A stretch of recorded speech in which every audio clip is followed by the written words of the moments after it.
其实我本人是比较内向的，就是他会有一个非常大的反差，被你看出来了。你都要提前做点这个俯卧撑什么的，让这个肌肉充血，没有卖肉啊，没有卖肉的嫌疑。Hello， 优客的朋友们，大家好，我是刘宇宁的，在《珠帘玉幕》当中饰演燕子京。比较重要的几点对于我来说，可能大漠这一撇就是还是比较精彩的，因为它是一个非常大的一个转折的一个大咖地。那下一个狼环屋呢，也是感情上的一个转折。然后扬州呢，其实就是最后我们要抵达的目的地嘛，所有的一切和这个故事的终结都在这个地方进行。你看着是个很 E 的人，但感觉这个角色还是蛮 I 的。在现场会为了角色的状态而保持高冷吗？其实我本人是比较内向的。你有回音吗？没有，为什么我有？为什么？凭什么？完了，我有回音，我相信一会儿连放麦就应该没事。我反对。大家有的时候看我直播啊，或者是上什么综艺啊，看我聊天，觉得我好像是一个很开朗的人。其实就是如果不是工作状态，话很少的。这跟燕子莹这个角色是有一些相似的。这次拍戏有没有以往没有过的新鲜体验呢？还真有。这次演一个商人嘛，已经没演过这种做买卖的人。这次第一次就是在古代经商，因为我算是一个珠宝商嘛，然后在里面还涉及到很多相应的珠宝上的一些专业知识，比如说这个西域的珠宝有什么东西啊，色泽啊，什么铜雅钴啊这些东西，我之前都是没有听说过的一些东西。这2天也有幸拍到了你受伤的床戏，这种让观众嘶哈的戏份会多吗？受伤的床戏就是其实这个就受伤躺在床上嘛，是吧？重点不是受伤躺在床上，就露了一块肉是吧？也还好了，因为这个像别的男演员身材特别棒，你让人看看行，我这收拾跟猴似的，看不看其实无所谓了。它主要是体现的一个男女主的情感的东西，没有卖肉啊，没有卖肉的嫌疑。那天拍那场戏的，就那场床戏的时候做了多少个？50个吧，还好。Get about it. Got you running circles. 分两次做，因为都会是吧？你比如说，你可能要哪怕是露个肩膀或者露个这个上半身啊，你都要提前做点这个俯卧撑什么的，让这个肌肉充血，然后看起来别那么瘦弱就行了。因为你在剧里动不动就一个能打10个，然后你看你一脱衣服跟杆似的，那也不太行。但是有就是对我们来说就观众杀的是那种多吗？其实不算多。对，它主要还是这个以智商取胜的啊。其实知道您生活中很爱盘串，因为这次剧中也有盘串。有关于您盘串的评论，你有看到过吗？看到了，还挺多人关注到。开始玩串之后，我会发现手机基本都不会碰。对，而且它会减少你的压力，让你没那么浮躁。就有的时候心里特别焦虑的时候，比如说盘一会儿看一看，然后盘一会儿看，你就会慢慢静心下来，还挺好的。没错，它真的会解除一些焦虑，解压。关于你盘串，有网友评论说你是精心打磨的匠人精神，估计睡觉都在盘。对此你的回应是？被你看出来了，因为我睡觉戴2个手套，睡觉前这边戴着那个手套，然后盘睡着了，然后醒了，半夜醒了，看手里拿着串再盘一会儿，然后就继续睡。真的是这样的啊。然后虽然说我有匠人精神，但目前来说我买了好几10条串，一条也没盘出来呢。慢慢来吧啊。那再说回来，其实剧中的角色也在盘串，这个设定是您加的，还是刚好碰巧呢？因为我在想的是，我是个珠宝商人，我可以搞一些这些什么首饰啊，在手里盘玩。但是那个我们剧方呢，可能在我没来这个戏之前就已经关注到网上，可能是看到我盘串，他们就真的说，在做这些道具的，就是我们造型组给我做了一个那个串，让我在剧里盘着。但盘着，我发现了一个问题，就是我们组不止我一个角色盘。是的，是的。天刃不拔，智商在线，长得好看，不得已向他射箭，其实相对已经到极致了啊，已经是很甜，已经很甜了。Hello， 优客的朋友们，大家好，我是刘宇宁的，在《珠帘玉幕》当中饰演燕子京。燕子京是一个不问情爱、一心复仇的人，你觉得他为什么会被端午打动呢？让端午改变的节点是什么？可能在他就是这一辈子非常苦的这个心路历程当中，可能端午对他来说是一缕阳光吧。其实就是跟他相处的过程吧。然后感受到他身上那种自强不息，然后这种积极向上的这种精神吧，就觉得好像这个女孩身上有跟我很多相似的地方，但她呢又很多东西是很积极阳光的去处理的，然后呢我就觉得还蛮吸引我的。请说出端午的3个闪光点。天刃不拔，智商在线，长得好看。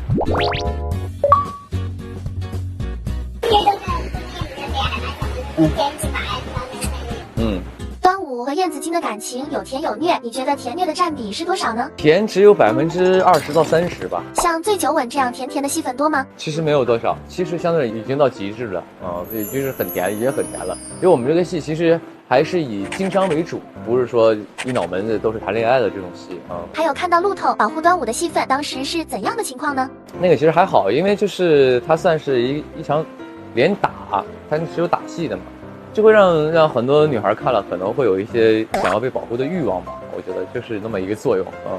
剧中的打戏多吗？感受是怎样的？在一个这个商场的戏里算是多的。这一次所有的五指设计呢，都是相对来说比较实的那种的，都是那种真正的砍拼那种的，然后徒手搏斗这种的比较多一些。燕子京感情上有个对手就是张晋然，在看到端午和他在一起时会有吃醋吗？会有，当然会有啊。燕子京吃醋的表现是怎样的？他的表现可能就是假装不在乎吧，在这个心里会非常不爽，但是又不能过多表现出来，他还得装着点儿，然后呢，偶尔会去刺激两句，点一点啊，就这种的。燕子京在大漠用箭射向端午的那场戏，燕子京的内心是怎样的？其实那一箭射到他身上的时候，我也内心是非常痛苦的嘛。那个举动呢，一定是要保护他的，因为我要做的事儿非常非常危险，而且燕子京也活不了多久了，就是让他死心嘛。因为你被网友们称为爱情保安，今天想请你化身燕子京的爱情保安。下面有3个端午和燕子京相处的情节，请为他们唱一下 BGM。情节1：燕子京病痛发作，端午不顾危险照顾他。我为你抖落一身风雪，愿光为你停留。这个就是比较符合这种慢慢的给他抚摸伤口啊，缠绷带的这个。情节2：燕子京在大漠不得已对端午射箭，不得已向他射箭。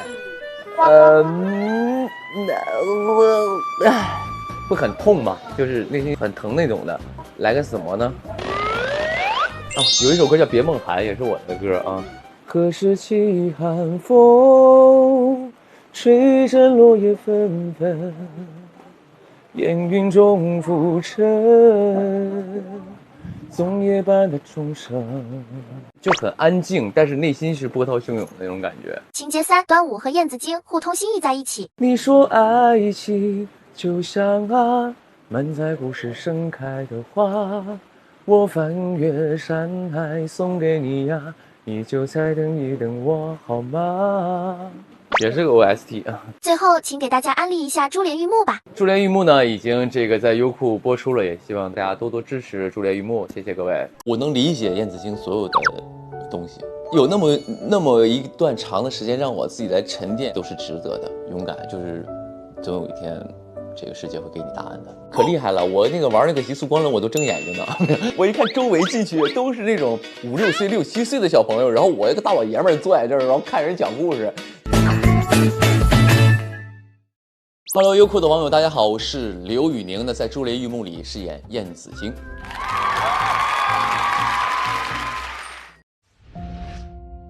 剧中无论涉及到的珍珠还是珠宝，都要经历结晶、打磨，才能迎来最后的璀璨时刻。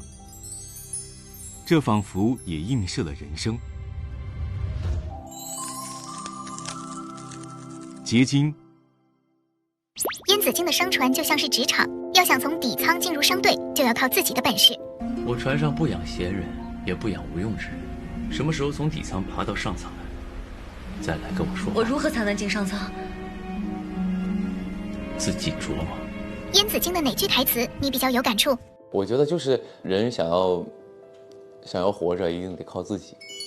这个也其实，虽然这一词儿啊，之前在一个香港电影里看过，是那个李连杰老师演的一个电影里边，就有一个反派总说一句话叫“人一定要靠自己”。我今天看到我的这个剧本里也有这句台词：你想要得到你想要的东西，一定得靠自己才心安理得。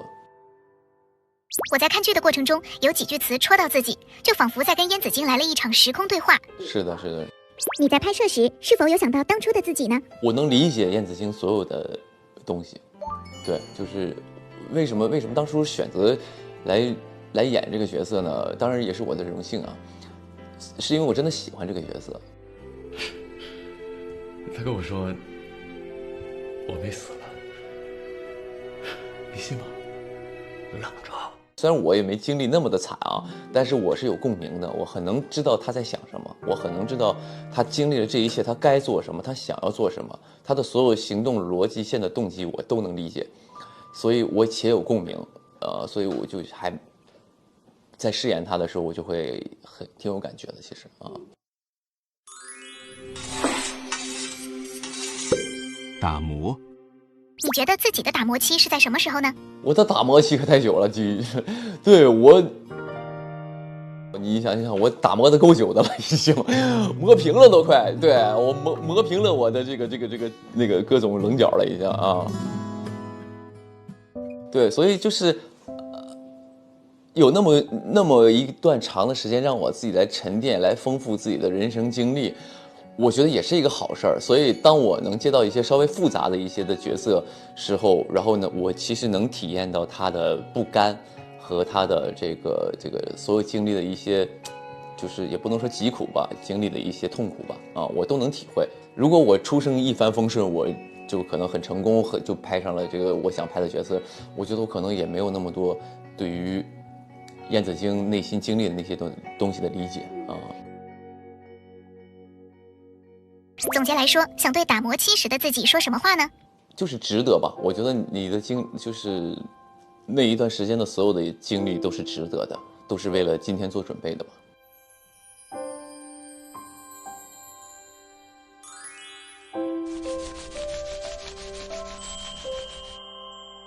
璀璨。回顾过去，大家都说你走的每一步都算数，你会有怎样的一个感受呢？所以我刚才其实大部分已经讲了，对，就是我要感谢，那怎么说呢？几十年的一个打磨吧，然后那些经历丰富了我所有的感受，我的感受力和对这种，其实就是烟火气息的一个理解吧。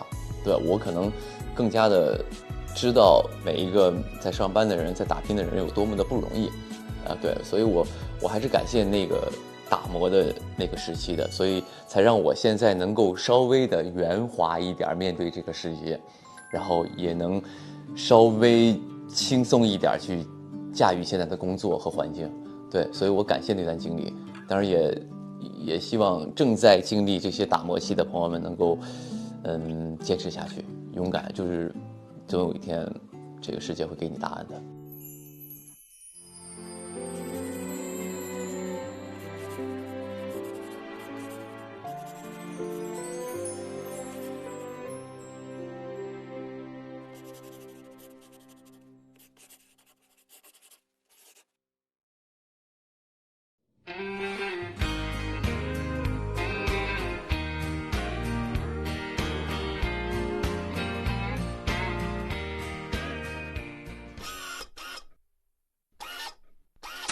光今年都已经2刷游乐园了，是喜欢去那儿做一天童话世界里的人。就是你到里面，你哪怕在里边散步，然后看看大家的这个笑脸呐，然后每个人开开心心的，有这种小朋友啊，有这种情侣啊，有这种年纪大的这个叔叔阿姨们啊，就他们在那里都很开心，每个人在那里都是开心的。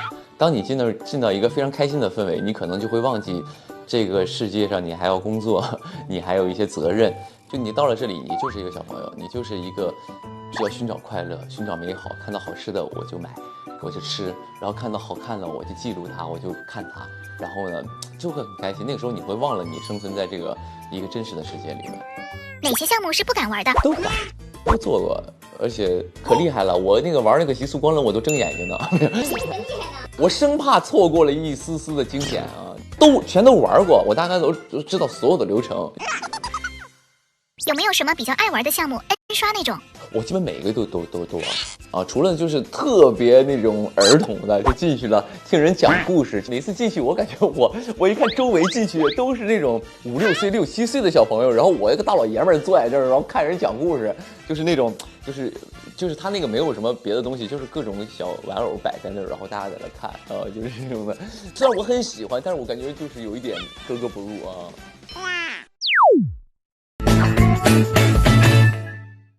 我的天哪！就是当时我拍完之后嗓子哑了哑了3天。他就总跟我说小宁，我对你有遗憾。我就当时的词儿怎么背起来的？是从下往上的嘛，所以你需要这个。他就会买一些叫一些外卖很好吃的东西，然后分享给我们这些同事。Hello， 优酷的网友，大家好，我是刘宇宁，在《朱雷玉幕》里饰演燕子京。朱雷玉幕，刘宇宁是燕子京。在看剧的过程中，看到哪个剧情时，你内心会感慨：嘿，什么什么赛道让我刘宇宁闯进来了？有钱人的身份吧，可能就是这个。作为一个珠宝商人嘛，然后又有经商头脑，我好像真的没有演过这种，就是纯智商很在线、很高，然后呢武功又好、很有钱的一个人，就挥金如土，然后可以用自己赚来的钱去完成他的一个所谓的一个目的、一个目标、一个终极梦想的一个人物，就感觉花不完的钱。燕子京的经商能力非常高，又智商在线。如果他来到现代的话，会是怎样的老板呢？我相信是一个能带你赚大钱的老板。第一是他主要他作为一个老板的话，领导力非常的强。第二呢，赏罚分明，就是你在我的船上，你在我的公司是船上啊，在我的公司上班的话，你做得好，我一定会让你得到非常可观的一个收入。然后呢，但是你做错了，那一定要接受惩罚。对，所以我的公司管理制度，我相信是非常的好。想加入燕子京的商队？对，这就是我的经商理念。剧中有很多名场面，我们选出了其中2个名场面来聊聊幕后故事。第一个，燕子京得知妹妹不在人世，那场戏算是一个情绪爆发戏。其实呢，演员可能都比较期待这种的吧，它属于一个重场戏，你可以有一些所谓的发挥啊，会让自己很沉浸在里面。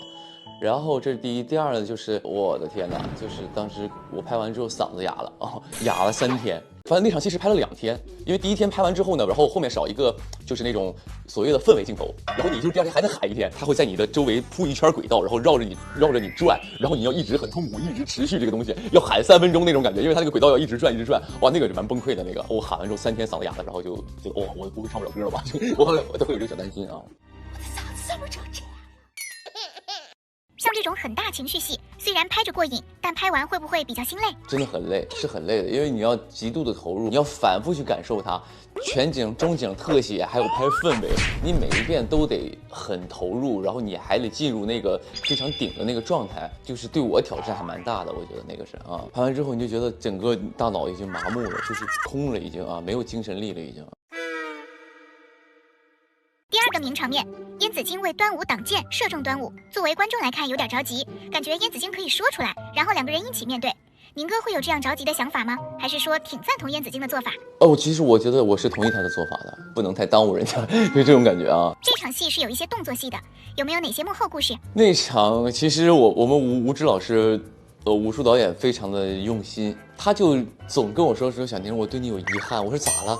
他说就觉得我们这个打戏啊，就没给你拍的特别帅。他想说那场戏给我拍的复杂一些，给我动作很厉害很帅，然后呢就是从那个画面上感觉很漂亮，然后就是让观众觉得这场戏很精彩。但是那场戏呢又不能太精彩，我们的打戏要求的是什么呢？就很实。我是身上有毒，就不能太能打，所以有的时候打的时候相对比较狼狈的。反正那场戏大概拍了1周吧，就那一场戏，各种火呀，各种就是射箭啊，乱打呀，然后各种危机呀，反正那个蛮用心的。然后那个吴芝老师也非常用心的去给我设计了好多环节，把那场戏做的还蛮精彩的，我觉得啊。有看到你打戏的花絮物料，有朋友说你可 A 可 O。我看到那个了，就是1打1打，好像挺狠，那个好像挺唬人的。对，他是真实就是自由搏击的那种格斗方式的设计的，蛮好的，我觉得我喜欢的。因为后期吐血频率还蛮高的，在吐血上有没有什么技巧？吐血有什么技术？就是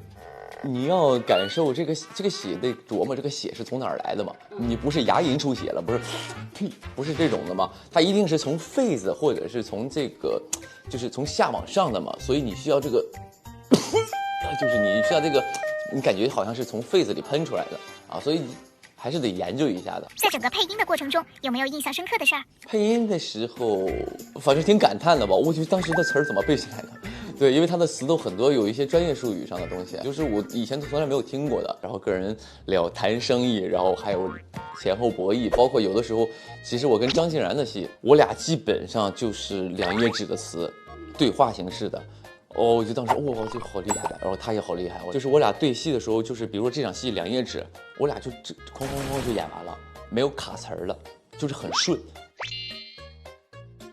看燕子京和张晋然斗嘴的戏很有意思，燕子京小嘴巴巴的像直播时的宁哥。对，有点那个感觉，就是有的时候可能在这个我俩的戏的时候，有观众看来好像我有点欺负他，但是其实他也完全没有，他完全也不是弱势的那一方。怎么说呢？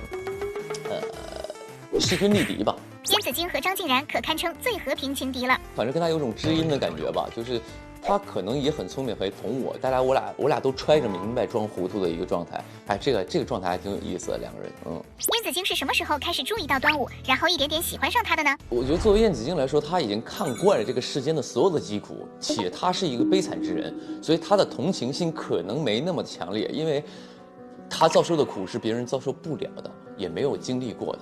可能大家都说你演绎了很多就是深入人心的角色嘛，你觉得你自己的白月光角色和梦想中的完美角色，还有有一点遗憾的角色分别是哪个？白月光角色就可能是早期的一些角色吧，可能浩都吧，4、5年前了已经，我出道才6年啊。梦想中的完美角色，宁远舟吧。第一是他的人设其实很完美，又有国家大义，又有自己的这个兄弟情谊，然后呢又有自己的小我的意识，对我来说是难演的一个角色。大家都觉得人设好，然后这个伟光正的一个角色好像好演，其实是不好演的。有一点遗憾的角色，遗憾的角色，我觉得也是宁远舟，其实他对我的意义还蛮重的。我觉得表演上，我觉得我都可以更好，他一定会有一些遗憾在里面。那你觉得珠帘玉幕这次燕子京是什么样的角色？他对于我来说的意义是一个命中注定的一个角色，就是好像我这一生我真的要演这么一个角色，我很能共鸣到这个角色的所有内心的一个角色，就是他的每一个决定，他的每一个想法，我完全能够理解，且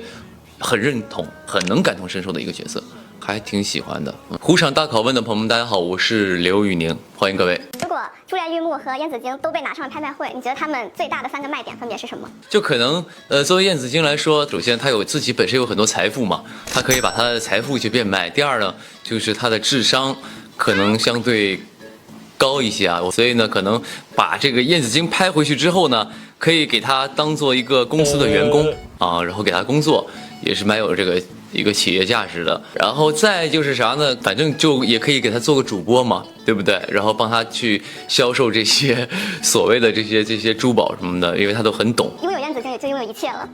对，可以这么说。哎，燕子京很棒的啊。鼓掌。那你觉得珠帘玉幕最大的卖点是什么？我觉得就是可能它不是一个纯谈情说爱的一个故事，它还是讲述了一些就是每个人在一个特定的时期遭遇了一些很悲惨的事情，然后他们独自面对这些事儿，然后又遇到相知的人和知己呀，还有朋友啊，在这些人的陪伴之下成长的一个故事啊，就是它还是蛮励志的，我觉得是。这次剧组又是全员喜剧人的配置嘛，在片场有什么就是集体搞抽象的时刻吗？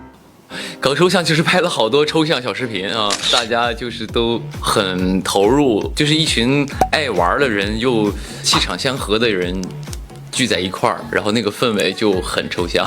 对于我来说，跳舞是最难的一件事儿，就其他我努力还能说模仿个6成7成像，但是跳舞这个完全就是暴露了我所有这个身体不协调和大小脑不匀称的一个缺点。就每次一跳舞，感觉上身和腿都是分离的，且就是感觉各自抽自己的筋，就这种感觉啊。就是那种手势舞什么的吗？又有手势舞，又有这种所谓的那种精神小伙那种摇。其实有很多那个视频创意都是那个露丝帮我想的，就包括我们都杀青了，然后因为它有一些变装视频嘛，你需要穿古装拍一段，然后需要穿现代装拍一段，然后杀青了之后，叫我那工作人员给我拍了一段现代的，然后我就发给露丝，我说你麻烦这个大师帮我剪一下，然后他说好嘞，然后他就给我剪了一个就是很好的一个变装视频，然后就是他作为我们的宣传也是做得非常到位。他亲自帮你做剪辑吗？啊，对呀，他给我们这些小伙伴都拍，然后都给剪辑。跳舞的时候他有没有教你啊？啊，当然，他就是05嘛，他是我们的 Dancing Queen， 他是你们的导师。对。片场的抽象王和最哀的分别是谁？抽象，我跟你说，还是张敬然总玩一些抽象，他非常抽象。你看他文质彬彬的，但是这小伙很那个什么的，就是很活泼的。最哀的可能是叶可寅，他是一个非常非常慢热的一个人。就是我们在前期拍戏的时候，除了对戏，除了走戏以外，他会很投入到他那个角色里。然后呢，后期我们拍着不就熟了吗？熟了，他说我这人就是有点慢热，就熟了就好了。那他是那那种熟起来会发疯的人吗？还好，就是在理智当中的，不太疯啊，但是就是还挺开朗的一个女孩啊。因为最近就是很爱手串嘛，不有买过什么离谱的盘串工具啊？我盘串工具光就是因为我串是太多的，我的纯手盘是盘不过来了，所以我就上网买了好多那种电动的啊，就是那种把这个东西挂在上面，滋，它就帮你自己转，在那盘啊。那家里有4台机器，就是只要我回家，家里跟那个手串加工厂是全在那转。那你这有事没事就盘2把这种吗？睡觉都在盘，睡觉就握着手串盘，睡着了醒了说啊几点了啊还没起床啊，再盘一会儿啊睡。搞抽象时刻就在这儿。咱说到搞抽象吗？我给你准备一个抽象的东西。好呀好呀。哦哇，这个我喜欢。这 Demi 嘛啊，他这2个腿太长了吧也。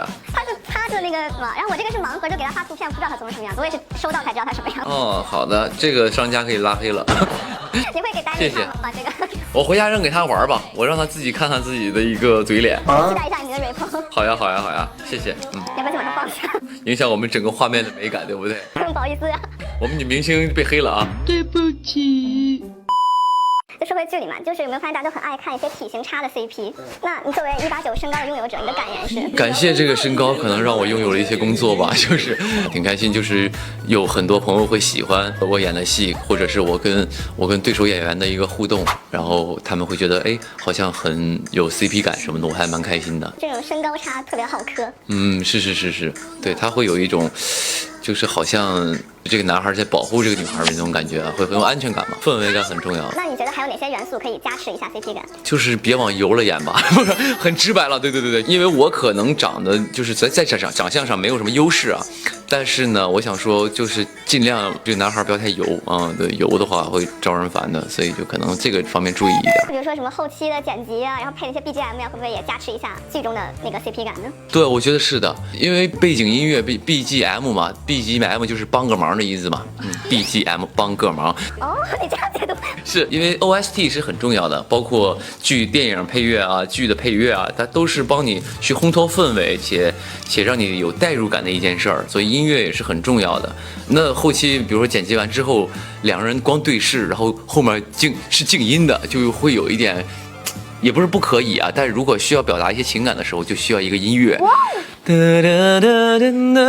你可能你听的这个2人的对视无言，但是歌词告诉你了这2个人在干嘛，其实也是一个非常好的一种方式嘛。那有种说法说那个横店下雪就会出暴剧嘛，那当时你们拍摄也下雪了吗？你会相信这句话吗？我愿意相信。当然，一个演员怎么说呢？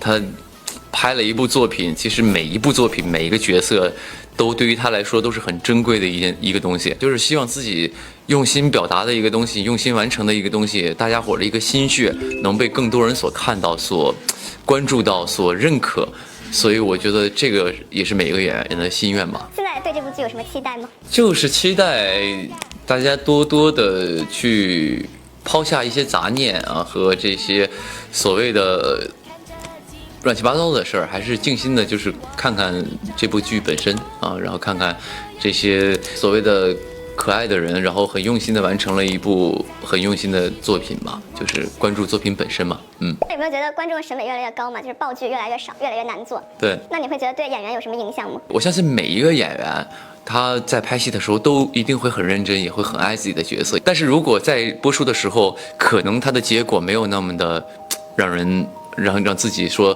感觉好像是达到自己的预期。如果有喜欢的，那一定就有不喜欢的，那有不喜欢的，一定也有很爱的。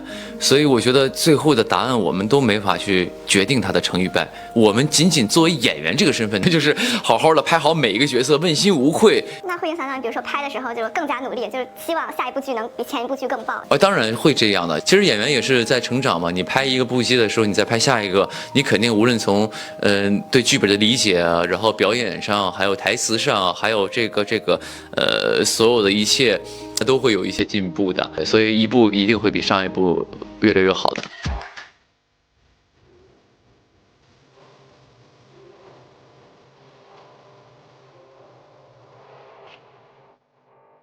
现在流行一句话，就是说别人都不看好你，偏偏你最争气。那你有哪个时刻会脑袋突然出现这句话吗？别人都不看好你，偏偏你最争气，这是一句好词儿，是不是？对啊。好词儿的话，那就是那就是等我剧开播的时候，就是大家看到我演戏了啊，就是很多人可能觉得我演不了，我可能也演不了，但是我在努力去完成，去做好这件事儿。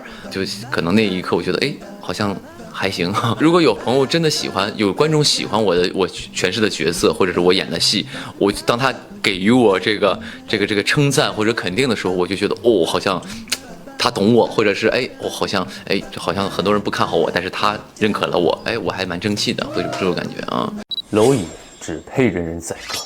我们腾讯娱乐就是这么的称赞于我，我就是有点害怕。此时此刻，燕子京用她这个43号大脚踩住了端午的右臂，就会有人说：“哎，你对女主怎么这么凶啊？就是没有爱了，下头啊！”平时会经常画饼吗？我厨师嘛，就是烙饼这个还是可以的啊。腾讯娱乐的朋友们，大家好，我是刘宇宁，在《珠帘玉幕》里饰演燕子京。用燕子京的身份语气来自我介绍一下这个人物。专属人设音是什么声音呢？在下是一个拥有很多财富的一个珠宝商人，随行的同事也很多。那这一路呢也很艰辛，但我的终极目的是要报家仇。他有洁癖、阴谋家、复仇者，不喜欢吃甜食、爱哭这些特质。你跟他的契合点有哪3个？爱干净，什么爱吃甜食，还有什么一个什么？还有呢？复仇和阴谋应该不至于吧？那是未必哦，没有，当然没有了。爱吃甜食，这个还真没有，我不太爱吃甜的。爱哭可能，当然我说我不爱哭，朋友们也不太相信。我录一个综艺哭一个。不行，我缓一下。泪崩了啊！没有，我没有，我太丢人了。我每次录节目都想哭，我不知道为什么。录个厨师综艺去做菜的，我哭了。但是不是因为被菜感动哭了，是因为当时那个选手要淘汰了，我就觉得小孩不容易啊，因为我可能看到了曾经的自己，也就比较共情。就我们的师傅那个节目也老哭，我的妈呀，也不知道为啥了，这么大小伙。爱干净，我还行，就是很注意个人卫生的嘛，就正常吧。我觉得没有到一个说像那种很极致的说有洁癖这种的，没到。意志坚强吧，就是想要什么都就会努力去得到。我们之前看到这个片花嘛，觉得你的这次台词是更酥的，大家都夸是酥神。岂敢，人生从来就没有回头路。我这一生只做一件事，心无杂念，自然无人能及。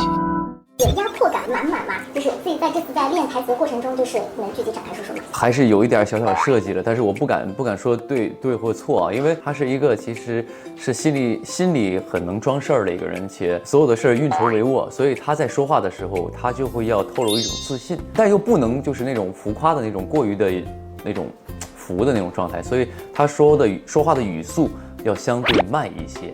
要稍微的沉一点，他所有的东西都心中有数，所以我会在特定的场次把他的语速放慢。子宫其实这次也进步非常的大，背后大概做了哪些努力呢？我真不敢这么自己夸自己，我台词一般，不太行，我台词真的一般啊。我也是在学习过程当中，然后呢，我就好好加油，就是多去听听台词好的演员的原声台词，然后包括他们在处理不同角色的时候不同的区分。然后包括我会听很多这个配音老师的这种他们的配音，去找他们的发音位置，然后和不同的角色的处理方式，就戏里的一些经典给这种镜头还原一下。蝼蚁只配人人宰割。刚刚你在打招呼的时候不小心夹字音了，现在夹字音能够夹到几岁呀？蝼蚁只配人人宰割。我们再来说说眼神戏嘛，你一直都很擅长眼神拉丝。哇，我怎么觉得我们腾讯娱乐就是这么的称赞于我，我就是有点害怕，谢谢你们认可啊！这次就是燕子京的这个眼神是更霸气了嘛，很多网友夸是好觉的宿命感。我上次就说过，我说我眼睛这么小，竟然还能看到我的眼神，你们一定是很用心、很专注在看我们这部剧啊！非常感谢大家的这个关注和用心来看不同的人物、不同的处理方式嘛。打个比方，我们房间1、2、3、4、5个人，6、7、8、9个人，如果你喜欢这个人，你会发现你的注意力就会一直在他身上。他说完一句话，你要第一反应要看这个人的反应。对，它其实都是一个细节上的东西，都是细节，尤其眼神儿，而不是说就是这种一抬眼，然后一看这儿，捕捉这个人物的细节，你就能感觉他俩好像有情感在里面。因为当时我也看了很多这种心理上的分析啊，比如说我们一桌人在吃饭，然后有一个人讲了一个笑话，然后呢大家都在笑的时候，这个男孩第一反应看向那个女孩，就是他喜欢的那个女孩。就是这种东西，我觉得都会融入到我的角色当中去。会去学一些心理学的知识，然后来提升自己的一些表演。是的，你要知道喜欢一个人是什么状态嘛，不是说演一个爱你润物细无声的一个感觉。眼神里带爱是比较容易专注的看某个人，那眼神里带恨的，就是有几种方式，一种是就不看他。第二呢，我看你，我就告诉你，我今天我就是要弄死你，而且其实心里是在骂你的那种，所以就会恨嘛，潜台词。然后大家夸你这次 A 出天际嘛，演这样的复仇爽文，自己会被爽到吗？整个流程不是很爽，我的这个仇其实挺难报的，它不像那种就是很极致，很爽啊，遇到的困难咵就很痛快的解决了。这个敌人很强大。所以也是一步一步牺牲自己的一些很多东西，无论是亲情啊、爱情啊，还有这种所谓的仇恨呐、这种的东西都很极致。所以在演这样的情节的时候，其实还挺消耗精力的。其实是自己在自虐的过程。我真的是太虐了，我就虐到自己。现在看到的新词叫蛇系爽文，然后还有人说这个角色是美强惨霸总。蛇系爽文是什么意思？就是那种有点阴冷啊，有点爽，但是有那种复仇感啊，惊叹伯爵啊那种。好像也是有这样的情节的。他最狠的一面，我觉得就是我很佩服他，就是他能够虽然他看起来是一个很狠的人，但是他是对自己狠。他如此之爱一个人，但是为了对方，他能放下自己的私欲去成全对方。我也很少有人能做到成全这件事儿。那你认同了他这个性格和处理方法吗？我是认可的，因为我最开始的时候，我们在拍摄过程当中，其实也在讨论说，这个结局，燕子京这个人吧，他是从开局就是深中剧毒，他就想要在有限的生命当中完成他的意志。他想完成的事儿，所以呢，我在想，那当我这一切都结束之后，燕子京要做什么吗？是要留在端午身边默默的死去吗？对于燕子京来说，我觉得太悲凉了，我不太希望是这种结局。如果我是燕子京的话，我一定会让他过得幸福，我会默默的走掉，我会离开他身边，让他忘了我。我听说过一个故事啊，虽然不知道是不是真的，很多家里养的小狗在要去世的时候，它都会离家。就他不会死在家人身边。如果我是燕子京的话，我到了我人生终点的那一刻，我不希望他看着我非常憔悴、非常惨的那一面，让他独自一个人痛苦留在这个世上，我是不想的。燕子京到最后要不要走，当时就在讨论这个问题。但具体是什么样呈现，到时候我们看剧就知道答案了啊。在就是看剧本的时候，你自己比如说带入到他，你会想哭？一定会的。我很开心的就是燕子京这个角色，我遇到他之后，我很能明白他在想什么。就是会让我很有感触。因为他狠的部分，你会担心狠带给观众不好的体验吗？都希望观众喜爱嘛，喜爱这个演员或者他演的角色嘛。所以有的时候遇到一些情节，觉得好像会损失一些，就像你说的，小朋友看到我就觉得，不是我就讨厌这个燕子京叔叔了，因为他太凶了啊，他太讨厌了，他怎么这么狠，他怎么欺负端午？作为演员来说，就会被这些东西所干扰。此时此刻，燕子京用他这个43号大脚踩住了端午的右臂，像这种情节，那你就要考虑要不要演了。如果你演的话，就会有人说，哎，你对女主怎么这么凶啊？你对女主怎么伤害啊？就是没有爱了，下头啊。小朋友就看到就会说，哎，我这么残忍，所以你要面临这个抉择。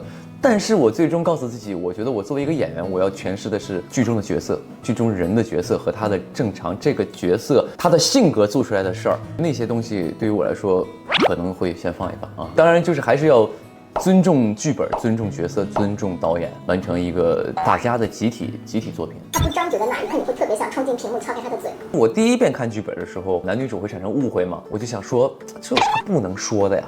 这有啥不能说的？他很聪明，他又不是傻子，你跟他说，他一定能理解的。那我就要去尝试去理解他为什么不说呢？算是理解了吧。他从小的性格就是有很强大的一个意志力去克制住自己的欲望。只要我认定这件事了，我就会把它做到底。或者是能够去哪怕自虐也好。这部戏还挺虐心的，有计算过在戏里哭过多少次吗？真的哭的最多的一部戏，哭的最惨的，嚎啕大哭，不顾五官形象。今天看到我们那个官方发了那个花絮了，当时哭的就是就是丑到不行，丑到爆。小妹啊，有更重要的事。当时很骂我嘛，我说那个导演，我想看回放。我一看，怎么你都可以这么丑？不管不顾了，我当时已经疯了。我说那怎么办？没关系，我相信观众会理解的啊。当一个人很极度痛苦的时候，他就没有表情管理了。怕别人把你这个截表情包？我不怕的，对啊，对，就挺好玩的。之前会有一些朋友，比如说微信给你发你的表情包吗？会有的。自己会有你的表情包？会有，就是那个尬住了，就是一个脸，他脸还做了一个胖的一个特效。如果一场戏配一段你的 OST，你会配哪首歌呢？我哭的最惨的一场戏应该是知道我妹身世的一场戏，给了予她很大的希望。当那一刻崩塌的时候，他觉得万念俱灭的那个状态，你就听着那个嚎叫，你荡气回肠，你就会很痛苦。当然自己当爱情保安吧。但那个不太有爱情。但是我的那首 OST 尾乐还是挺好听的啊，就是你可以放在甜的地方，也可以在两个人可能有误会的时候去听，都会有不同的感受。唯愿这人间辗转，半是期盼，半是温暖，才将心事济南，与泪消谈。隔世有偿还，梦一直平凡。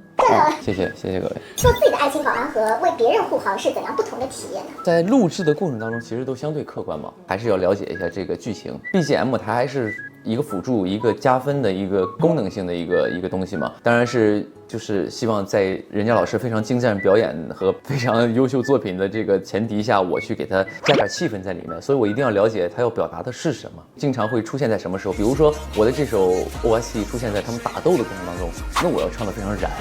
我就要把这个劲儿给到这个地方，是每次有兄弟去世了，这个歌要响起，那一定要有一种不舍，然后那种悲凉感一定得唱出来，又有这种热血和难过的东西在里面。可能不同的地方就是我更加了解朱连玉木演了什么和他用在哪个地方，我该怎么唱，这个有一点优势吧。下面也是一个极限2选1啊，在直播的时候被喊老婆和现场被男粉喊老公，哪一刻是崩溃的？老公好吗？都挺崩溃，何必呢？各位老师们，就是下次再有人这么喊，我给你录下来发给你妈。那你看人家孩子在外边干点啥事儿在那儿，妈打死你！现场你欲言又止，撤回了什么话呢？不知道，可能就当时意识到就是不能太松弛。这个所有观众朋友们在收看的，所以有的时候还是得，就是稍微它存在这种歧义的这种话，就尽量少说，多一事不如少一事。你看我今天就很正常说了一句，我告诉人那个露丝，我说别蹲啊，结果就莫名其妙上来一个什么，哎呀，很奇怪。对于评论区喊话，我也想当面喊的网友，你会怎么回应？我不知道怎么回应，但是首先你是你的自由，第二你不能强行让我觉得很舒服、很爽，你要接受它，我没必要。你问我怎么回应，知道了啊，你可以了，你小点声啊，小点声。你一直是腿长得很突出嘛，然后我们3年前就采访你的时候，量过你的腿长是113啊113，有2次发育吗？2次发育就还那么高，随着年龄增长不缩已经是不错了啊。今年也大涨了一把舞姬嘛，大家夸你散装舞王。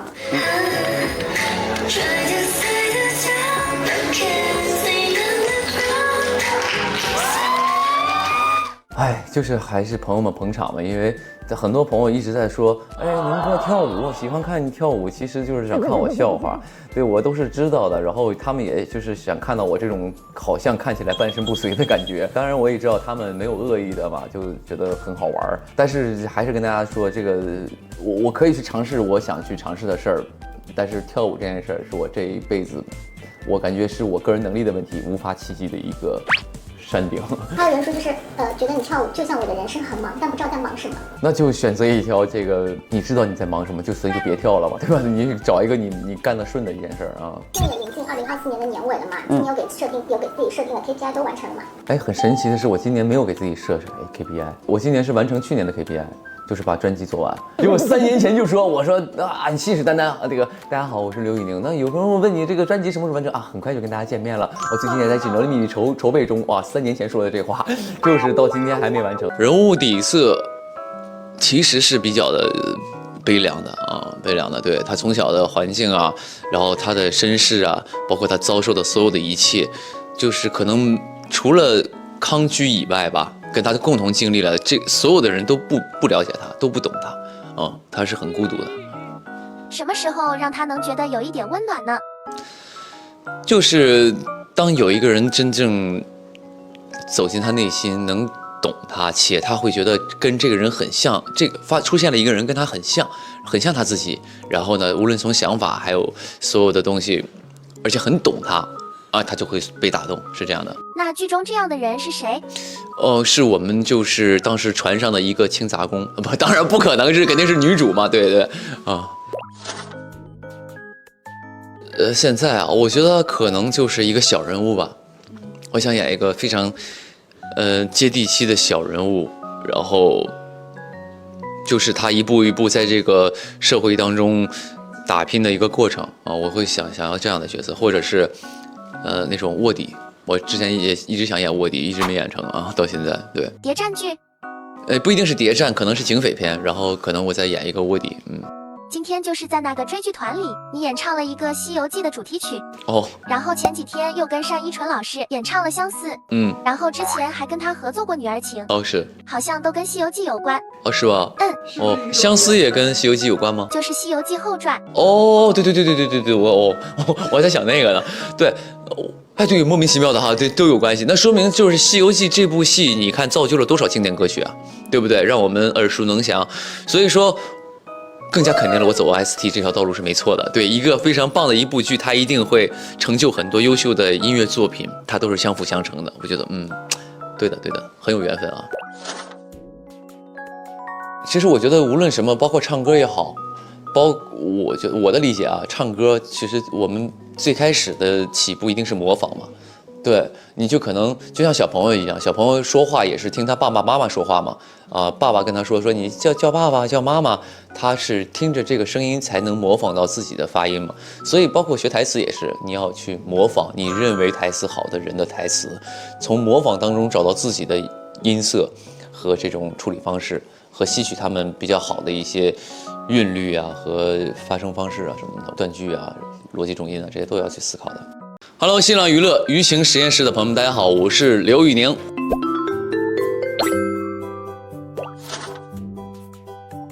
刚那个找我的时候，他是给了我10集剧本嘛。那我看到这前10集的时候，我就觉得，看到剧本里边角色我很喜欢，包括剧情什么的，我都很有感觉，所以就当时就是接下来这个角色嘛。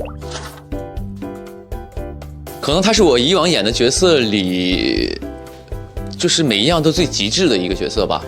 对，因为他很聪明，他的智商呢就是已经拉满，智商拉满，武力值呢也在我们这部剧里数一数二。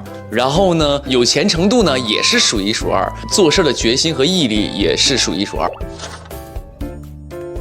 他这个戏情节非常的，怎么说呢，有一点虐其实。然后呢，我就发现好像这部戏是我哭的最多的一部戏，然后就是动不动好像就是不行了。我自己我想说我作为一个男的，在这个剧里就别老哭了，老哭好像不太爷们儿。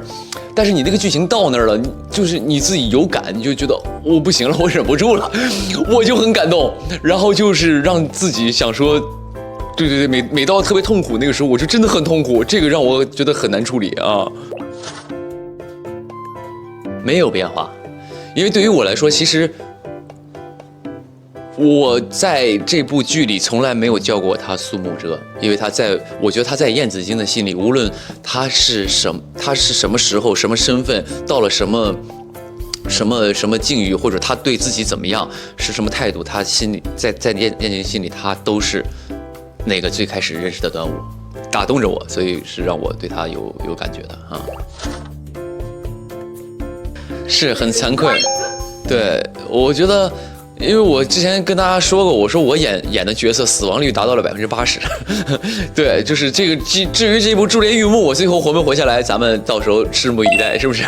对，所以就是，我觉得也挺好的，因为可能有些人这个活着跟死了似的，有些人死了但却能够被所有人所记住，我觉得这也是我安慰自己的一个点啊。对，我就可能说，可能这个角色，这个嘎了之后呢，大家会更记住他吧，记得这个故事、这个世界、这个人来过，所以这是你挑剧本的偏好吗？也没有，真的是巧合，可以演一个幸福的人吗？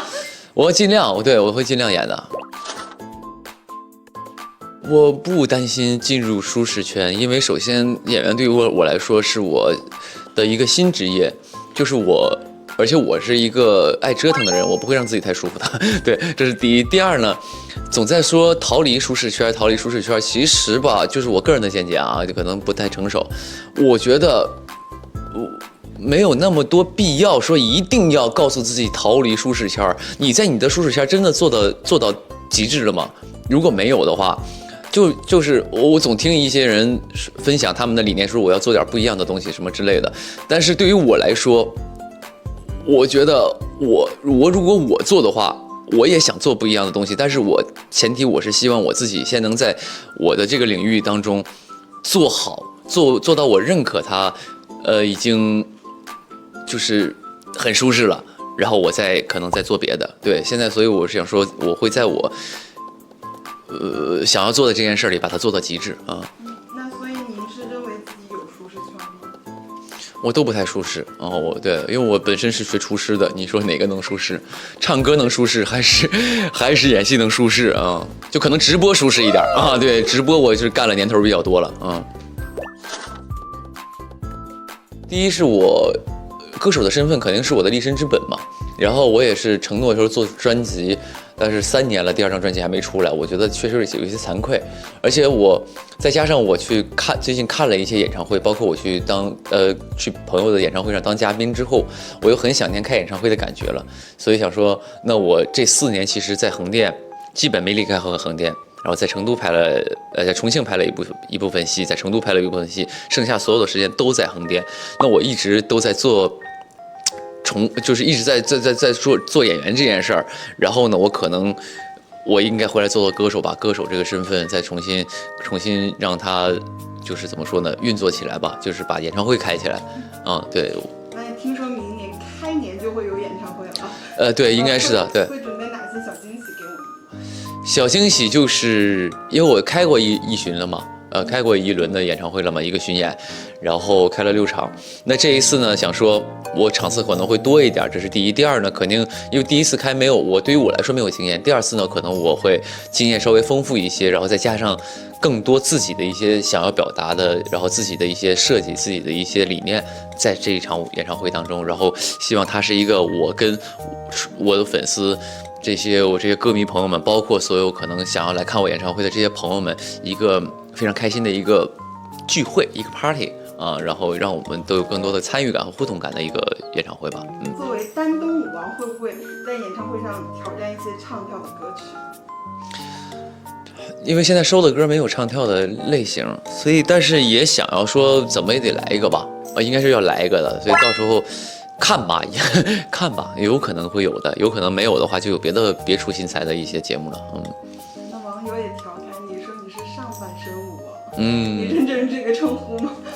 我上半身舞者可以，舞王真的是担当不起，反正就是有点不太协调。一到跳舞的时候，我就感觉这个大小脑配合的就不是很恰当啊。可以啊，我没想过这件事儿，但是到时候可能也会有朋友过来，邀请他们来做客啊，然后跟大家分享他的音乐啊，我觉得这是我可以做的一件事儿，有没有什么名单？首先佩妮姐呀，然后齐哥呀，任贤齐老师啊，因为齐哥上次其实我有一场演唱会没有兑现，然后是武汉那一场票虽然卖完了，但那场演唱会没开，所以那场演唱会本来是已经跟齐哥说好了。他要来给我当嘉宾，结果后来因为一些咱们的特殊原因，所以导致那个演唱会没开，所以后面补的时候我就不知道齐哥有没有时间，对，我会邀请他的，然后包括一些认识的朋友啊，到时候都会去邀请一下，希望他们有时间来玩一下，不知道，我可觉得，因为我的普通话也不是很标准啊。对，就是吐字也不是很清晰，今天还被人误会了嘛，当时。对，所以就是我不知道，他应该就是可能无意当中刷微博刷到这个精神小伙了，感觉咋咋呼呼的，还挺有意思的。就是他想更多的去，就是可能随手点了个关注吧，我不知道，因为我跟他没有说私底下有一些交集或者什么样的。如果有机会碰到了，还真的可以说。哪怕说我有这个荣幸跟人合作一个，或者怎么样，有音乐上的合作，或者是真正的去了解一下你到底为什么关注我，不知道，我可能会问问这位老师。谢谢你的认可，我还得继续努力。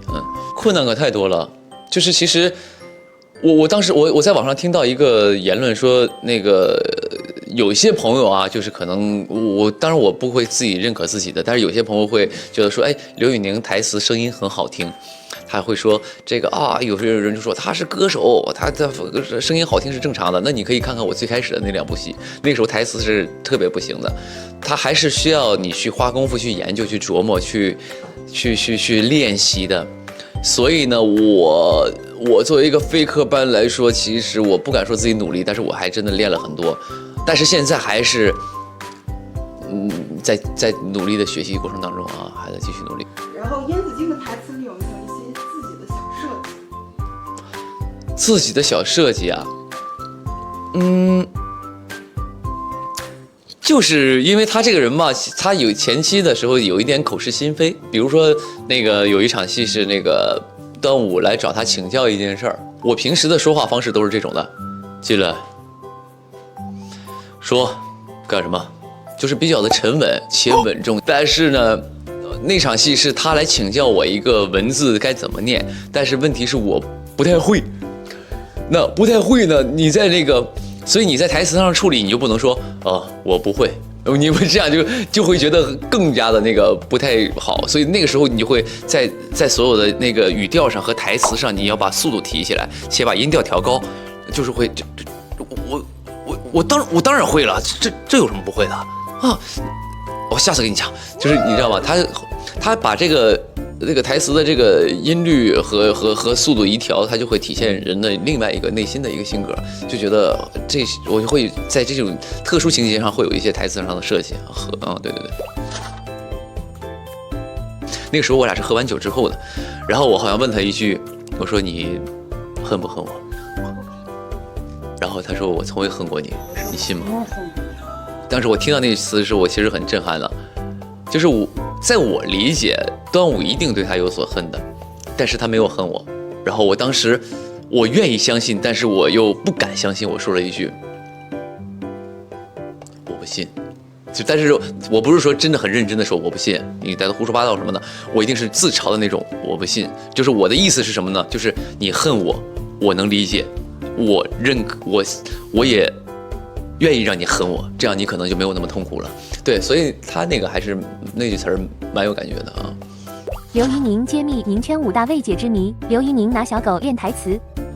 当时有一个视频嘛，当时我说是谁吃了这个什么蒜苔炒肉是吧，还是什么鸡蛋炒芹菜炒肉是吧？没有，那天其实就是无意当中，我就因为他也听不懂我在说什么，我哪怕跟他说他也不知道我在说什么，所以呢，其实就是把那个氛围带给他就好了，让他知道他做错事儿了。那天我还真的是在教育他，因为那一次是他已经偷吃了4、5回的一个次数了。因为那有一个期间我是什么呢？我那个时候在拍戏嘛，减肥，然后我们那个工作人员给我煮了一些水煮虾，就是吃完不胖嘛，我就放在桌上，放在那个我们那个桌上，我就然后我刚要吃，然后现场说，那个现场叫了，我就去先拍戏，我先拍完这场回来吃2口嘛，结果一回来虾没了，全被他吃了，所以那次也不是拿他练台词，也是对他一个教育啊，不能乱吃东西，不能上桌吃东西，没规矩啊。小鬼的胳膊上有刘怡宁的签名，这是真的吗？是啊。对，因为那天他也不知道为啥，就是找了我们这一圈朋友都给他签了个名签胳膊上了。刘怡宁是夹子音高手，不是我夹不起来，可能有的时候总有一些奇怪的动静发生，因为这个其实就是很简单，因为它就是一个假声的切换嘛比如像那前2天录了个 vlog， 然后结尾的时候说了一句拜拜，大家会觉得好这什么动静够了，这其实就是在用唱歌的方式拜拜就是假声嘛不是夹子音，我不夹，我这么粗糙的一个爷们儿，然后怎么夹不起来？是吗？刘怡宁的手比脸大，好，那也倒没有吧？如果我拿起来没有脸大，是不是会打脸？应该没有啊，就这样应该是没有，差不多。刘怡宁会给小马带小零食吃，这个是真的，这小零食嘛，对，就是这是拍哪部戏？我每部戏最近拍的古装相对来说多一点嘛，古代主要的交通工具就是马车和马嘛，还有腿嘛，对，主要是骑马的比较多，而且我又总演一些武功相对高强的人，然后你就去骑马嘛，然后有的时候马呢，它毕竟是跟你不熟嘛，对吧？动物还是有那个戒备心的，所以你想消除它的戒备心，很简单，就跟小狗一样，你就喂它好吃的嘛。然后呢，马我相信也是一样的，你就经常喂它，然后让它感受到你的友善，它就不会对你那么防备。现在你们去现场了吗？谁给我拍的照？不错哎，拍的真好，修的真好。哎呦！我每天睡前还是照镜子。你很懂我，哇，好像在这跟泡面眼儿。我真没有，我还真没有，我不知道。就这样，扔了吧什么？就说明你们真的是小气啊。上会火就会火，会火的小伙伴们，大家好，我是刘宇宁。好，然后我们首先有个热身环节，想看一下你的脑洞怎么样？好呀，好呀。看看你能答对多少题。第一道，一块面包走在路上扭了脚，变成什么？牛角包。对。啊，是吧？真的？对啊。哇。迪迦是哪里人？外星人吧。迪迦奥特曼。我知道他不是他不是外星人吗？家里人吗？你好家。东北人啊？为什么？我的家在东北。哦，我的家在东北，松花江上啊。这么冷的笑话真的是可以啊。下一题，7减11，猜一种职业。超市付款的，超市收银员。付四是什么意思？你的谐音梗。护士。护士。好，护士啊，护士哦，是口音的啊。大白加大白再加大白等于什么？大白加大白，三大白是什么？大白山。哎，接近了。这都能接近。东北话。大白鲨。大白鲨是这个吗？哦，大白鲨。平时你会有这种库存吗？我真没有，我还真没有。但是你很多谐音梗来直播的时候，那都是临时想的。很厉害。好，那我们正式开始采访了。就是之前你有说过自己接的一些角色都会有刘宇宁的气质在嘛？那这一次燕子京身上有哪些你的气质啊？那自然是坚韧不拔、勇敢。没有。我觉得气质就是那种他身上是有一种悲凉的气质，就是因为他身世很惨嘛，他知道想要什么就要靠自己的这个感觉。他身上会透露一种，你好像感觉他生人勿近。但是其实他内心是渴望得到爱的一个人啊。你1.9米的大高个儿，经常演一些比较虐，然后很有破碎感的角色，是种怎样的体验？哎，我还挺享受的。对，我觉得很有感觉。我还是喜欢一些有一些思考的角色，他的内心世界很丰富的一些角色。对演员来说，他是有的演。我是这样的，对。那燕子京他浑身都很值钱嘛，你最想获得他身上什么样的东西？可能就是那个腰带吧，因为那个腰带最后是端午送给他的。对，它的意义可能大于了金钱吧。那如果燕子京穿越到现代的话，你觉得他会和刘宇宁一起做什么事情？他和我一起做什么事情？跟我创立一个这个珠宝品牌吧，应该是啊。他去进货选品，然后我来帮他卖。对，直播就开起来了啊。那如果刘宇宁穿越到古代呢？你会跟他做什么？我回到古代估计会死吧，我就会死在那儿，因为其实那个环境是很难生存的，尤其有这种江湖的这种的，包括我拍过很多那种古装戏嘛，总有一些个人搏斗啊，这个打戏，你好像感觉这个人很帅，但其实在拍摄过程当中很容易受伤，就是非常的危险，你很容易就命丧于江湖啊。饰演燕子京这个角色，有加入你哪些小巧思或者小设计？其实开始设计了一些东西，因为开始读剧本的时候，我读到了一个燕子京的一个特点，就是他比较爱干净，别人碰过的一些首饰他都就嫌弃，尤其他仇人弄过的东西，他就嗤之以鼻。当时想给自己加一个设计，比如说动不动从那个兜里掏出个手绢擦嘴什么的。然后当时我在家就是琢磨了一下，照着镜子，就是比如说从袖子拿一个手绢出来擦嘴，感觉好像是就是不太爷们儿，所以这个设计当时就给删掉了。盘串这个算是一个小小的设计，就尽量日常戏的时候都会把这个串放在手里，然后让它成为自己的一个习惯和一个符号。所以你平时会经常对着镜子去练这些小动作啊，或者眼神？其实是会的，是需要的，因为有的时候你在演戏的时候，大部分你想的一些东西，其实你没法从第三方视角看你自己嘛。我之前有一个角色是有一点神经质的，然后呢，我就想说加一个这种，就是这眼睛一直抽，一直这样，显示他有点神经不太正常。然后呢，我就照着镜子就这样，好像在这跟泡面眼儿。后来我也没加，对我，但是有些东西我会去思考这个东西，会想要说在表演上丰富一些东西，去设计这个角色的一些特点，让观众所记住它。平时自己照镜子的时候，你会有怎样的 OS？我有这个身上有这个护肤产品的代言。就是每天这个照镜子的时候，就会觉得说，哎呦，这个看来得好好睡了。最近这个黑眼圈又严重了，好好睡觉啊，保持身体健康啊。那就是大家都说，直播时候的刘宇宁、演戏时候的刘宇宁和唱歌时候的刘宇宁是3个人。那现在能不能用这3种不同的身份去安利一下燕子京这个角色？那第一个歌手嘛，朋友们是因为这样的，因为我们《珠帘玉幕》已经开播了，当然这个希望每一个看到这部戏的朋友都能够生活美满，家庭幸福。今天是个好日子，而且吉祥的事儿都能成。哎，祝贺各位。哈喽，巴黎，欢迎各位来到我这个刘宇宁的直播间。那最近我在演的一部戏《珠帘玉幕》已经上了，所以希望朋友们多多去支持一下，然后多多的去帮我们宣传这部剧，好不好？谢谢各位了啊！这个还没有点关注的朋友，先点点我们的关注，谢谢了。想跟诸位说一下，《珠帘玉幕》这部戏还真的挺好看的。各位平时在闲暇时间没有什么工作要忙的话，希望大家多多收看这部《珠帘玉幕》，谢谢。好，然后那你觉得燕子京哪一句台词或者哪个桥段会火呢？哪个桥段哪个会火？哪句台词会火？我也不知道，反正就是人一定要靠自己吧。他可能就是燕子京的一个想要传递的一个理念，且一直也告诉身边人的一个精神啊。前2天有个话题是刘宇宁唱歌包碧毅的，你有看到这个吗？没看到，我把毛不易的活抢了，人都说他是毛必易。可能最近我也保不齐会唱到一些稍微这种伤感一些的曲目，包括我自己的戏啊，之前《一念关山》的《奉上》啊，就是每次那个曲一响，好像就要有人要走了。大家之前给我的封号是这个爱情保安，我一唱的时候，男女主可能就会爱情就会升温，或者是有重逢相遇了，都是有这种美好的一个结果的。所以呢，就是我尽量唱点开心的分享给大家吧，让大家继续坐实我这个爱情保安的身份。所以你是想要继续当爱情保安？是的，是的，因为这个剧里的这些男女主也好，故事他们已经够惨的了，我还是希望给他们一些期望吧。那就是你觉得当了演员之后，在唱歌的时候会不会更有画面感？还真有。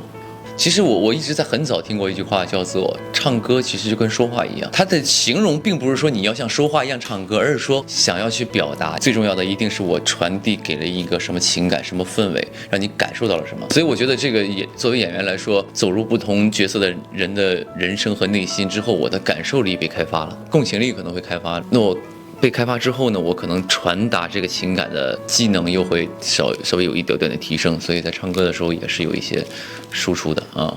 然后我们会有本神奇的答案之书。我之前都搞过一次这个。我们这本很不一样。你看它都翻成这样了，就说明你们真的是小气啊，不是买一本新的，对，显得有年代感，是不是？感觉像100年老书的感觉。来问2个问题，然后翻开它获得答案。我当然现在是这个珠帘玉幕，我最关心我的这个角色会不会被大家所喜欢嘛？告诉某人，那对你意味着什么？对，我跟你说，朋友们，我跟你说，这个角色意味着他对我很重要。我们会好好帮你宣传的。好呀，谢谢了。再问一个吧，关于你自己的。关于我自己的，就是这样吧。我帮你们问一个，就是刘宇宁明年会不会顺利开演唱会跟大家见面，好不好？紧张了。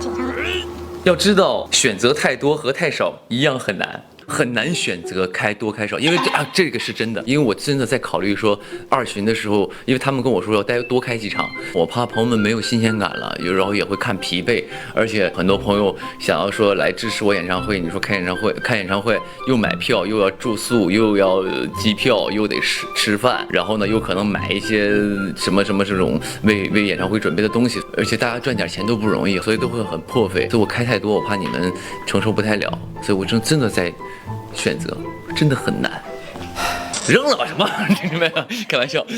或许你现在对霸道总裁这个角色还有执念吗？我其实还是没有想演，我想演是我的粉丝们说，宁哥你去演个霸道总裁吧。但是我是不抗拒任何角色的性格或者是风格的，有机会也尝试。所以可能燕子京在某种程度上，它算是一个古装的一个霸道总裁吧。然后我们会火马上就10周年了，想请宁哥分享一下你这10年来的感悟。对，我这10年其实就是每个阶段都不一样，可能10年前的我不知道我将来会做什么，甚至不明白我能否吃得上饭。